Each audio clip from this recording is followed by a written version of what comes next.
quel est votre parcours post-bac? Bonjour, donc moi je m'appelle Roxane. Pour mon parcours à UT1, j'ai un parcours assez classique. J'ai fait une licence en droit avec un parcours en droit privé en troisième année pour continuer sur un master 1 en droit privé, toujours à UT1. Et maintenant je suis donc en droit de l'environnement pour ce master 2. Avant d'intégrer le M2 droit de l'environnement de l'université de Toulouse, j'ai passé 2 semestres à l'université de Chypre. C'est une expérience qui a été très bénéfique sur le plan professionnel et personnel. Professionnel d'une part car l'ensemble de mes cours étaient en anglais, ce qui m'a permis de développer mes aptitudes linguistiques, ce qui me permet d'être aujourd'hui, de parler couramment anglais et de ne plus me fermer à seulement la scène française, mais aussi à prendre en considération la scène internationale et européenne. Ça m'a permis d'avoir une autre culture pédagogique qui est peut-être plus souple qu'en France et qui nous permet aussi d'être un peu plus pratique. Sur le point personnel, ça m'a permis de prendre confiance en moi, de ne plus avoir peur de m'adresser à des gens que je ne connais pas dans une langue que je ne maîtrise pas forcément parfaitement, mais de comprendre que tout le monde peut me comprendre et qu'au final on peut travailler tous ensemble. C'est une expérience que je recommande vraiment pour tout juriste, car c'est indispensable de maîtriser la langue anglaise de nos jours si on ne veut pas se fermer à seulement la scène française.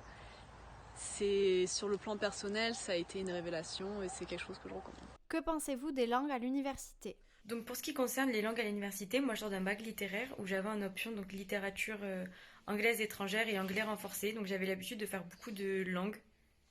On avait environ 9 heures par semaine. Et c'est vrai que passer à la fac et être réduit à 1 heure et demie par semaine et ne pas en avoir du tout en première année, ça m'a fait assez bizarre. Je regrette qu'il n'y en ait pas plus d'ailleurs. Pour ce qui est des cours en eux-mêmes, c'est assez intéressant parce que ça nous permet de voir d'autres systèmes que le nôtre, d'avoir un vocabulaire juridique un peu plus pointu. Mais pour ce qui est des règles de base, de la grammaire, de la conjugaison, c'est vrai que ça en manque un peu. Selon vous, quels sont les atouts recherchés pour entrer en M1? Donc pour ce qui est de la sélection en M1, puisque maintenant elle se fait là, je dirais d'abord la capacité à s'adapter à une charge de travail plus grande, la capacité à savoir s'organiser, savoir faire plusieurs choses en même temps également parce qu'on est de nombreux étudiants à travailler en même temps que nos cours, c'est important. Euh, Pas spécialement de savoir exactement ce qu'on veut faire plus tard, mais d'être sûr de soi dans le choix de nos études parce que passer le M1 c'est beaucoup plus spécialisé. L'erreur est admise, bien entendu, on peut se tromper de parcours. Mais les années sont passées, il y en a beaucoup. Et continuer dans quelque chose qu'on n'aime pas, ça aide pas non plus. Je dirais que ce qui est important également, c'est l'entraide. Il est important de pas être dans la compétition, même si voilà la sélection est là. Il faut être capable de se soutenir les uns les autres parce que c'est important pour passer toutes les épreuves ensemble. Pourquoi avoir choisi ce master et pas un autre? Donc comme je l'ai déjà dit, moi je suis en master 2 droit de l'environnement. Alors pourquoi j'ai choisi ce master? Je pense que d'abord c'est par conviction personnelle. C'est un master très engagé qu'on peut faire par besoin ou envie professionnelle, mais je pense que la conviction c'est aussi important. Également parce qu'il existe peu de masters comme ça en France. Il est assez renommé, on est entouré de très bons professeurs, très reconnus. Et je pense que c'est un master qui est très diversifié, très large dans les matières et qui peut vraiment nous permettre d'avoir accès à plusieurs domaines professionnels et pas forcément en plus faire de l'environnement pur et dur. Avez-vous fait des stages? Alors pour les stages, donc j'en ai fait deux. J'en ai fait un dans le domaine du droit du travail et un dans le domaine des droits des sociétés.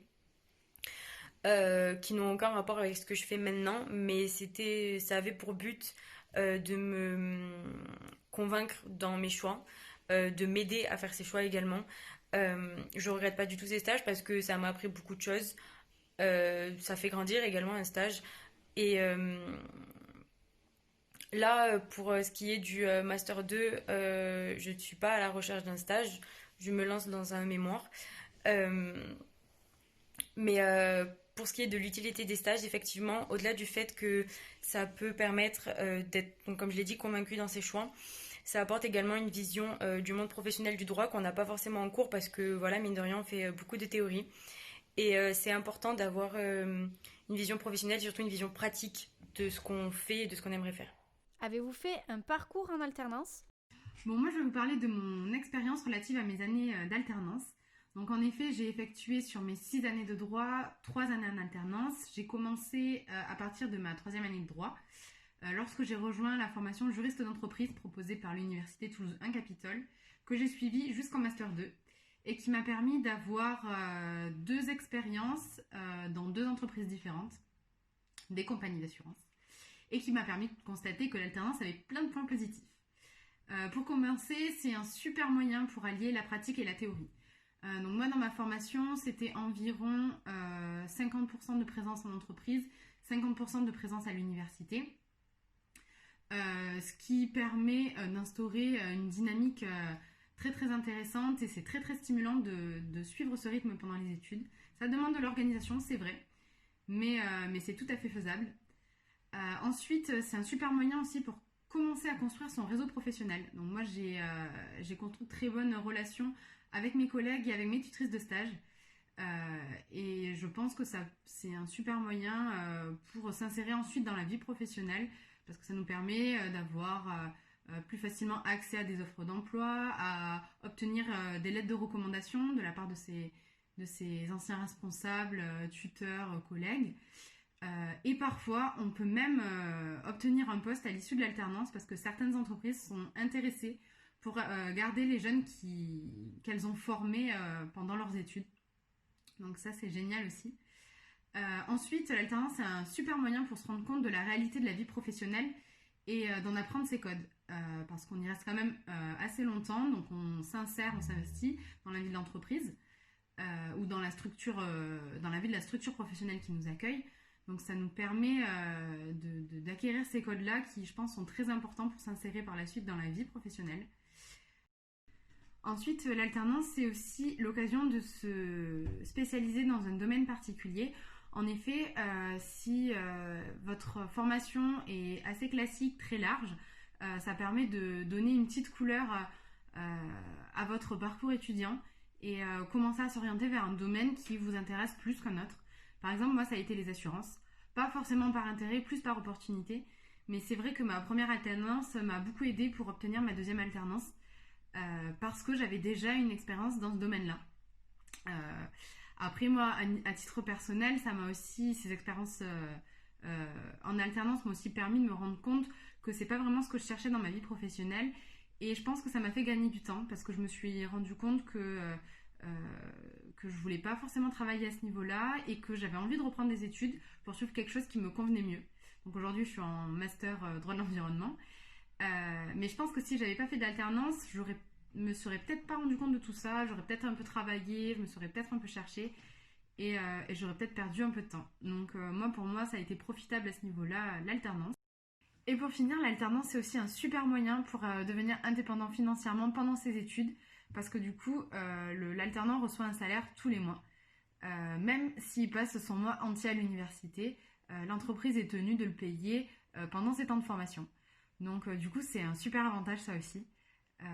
Donc du coup, voilà, je pense avoir fait le tour de tous les avantages, j'en ai sûrement oublié, mais de l'alternance.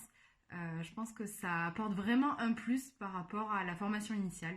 Donc maintenant, il reste qu'une chose à faire, c'est se lancer et postuler. Bon courage à tous. Selon vous, quelles sont les matières essentielles en master? Ensuite, toujours par rapport à ce master, donc qu'est-ce que je pense des matières et quelles sont celles qui, selon moi, sont essentielles? Je dirais qu'elles le sont toutes, en fait, selon le domaine qu'on choisit. Quelqu'un qui veut faire du droit pénal de l'environnement dira que la criminalité environnementale est essentielle. Après, il y a des matières, dans tous les cas, qu'on ne peut pas louper. On est obligé de les avoir, comme la théorie du droit de l'environnement ou la charte constitutionnelle. C'est la base de notre domaine. Comme je l'ai déjà dit, c'est un master très diversifié où on peut passer dans la journée de la responsabilité écologique à l'écofiscalité. On voit beaucoup de choses. Effectivement, pour moi, elles sont toutes essentielles parce qu'elles apprennent toutes quelque chose d'important dans le droit de l'environnement et elles sont toutes liées entre elles. Mais voilà, les matières de base qui restent spécifiques à ce master et qui le construisent exactement, ça va être les matières très théoriques qui vont nous donner les bases en fait.